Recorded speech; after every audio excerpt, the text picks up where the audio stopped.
خان محمد اورمنګ د بډاګرام د سیمې سپرلی ځوان دی دی وایي چې په بډاګرام کې راشد ما ناڅاپي معرفي کړه نو موږ د مننه کوو چې دغه ناڅاپي ته دلته د یو بل ژوند ورکو نو ده ترې ناڅاپي ناڅاپي یو څو شعرونه ډالۍ وي راشده سجو زما په شعر قدرت نشته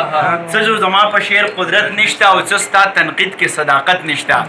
او چې ته یې وایې زه به یې ومنم خو په دې مصره کې ثقالت نشته او ستا د دنیا تخلیق چې ووینمه څنګه دا ووایم چې جنت نشته او مصلحتاً مې یار رقیب ته پرېښو په دې خوارخولي کې همت نشته او تا سره ځکه اختلاف نه لرم ستا په خیالونو کې جدت نشته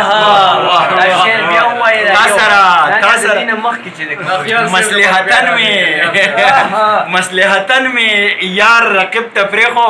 په دې خوارخولي کې همت نشته او تا سره ځکه اختلاف نه لرم ستا په خیالونو کې جدت نشته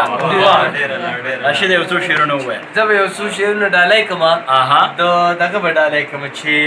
زری زری شي چې رڼا ته رسي نور ته رسي صابر صاحب دی زری زری شي چې رڼا ته رسي نور ته رسي ستوري د سختو نه تېرېږي چې سهار ته رسي وما هم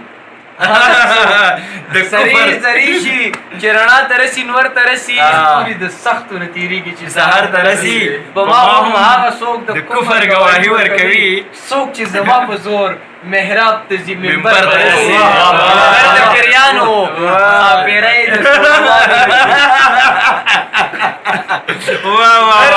د پیریانو ښاپېرۍ د تورابانو رسي زموږ د مینې کیسه سر وخوري چې سر ته رسي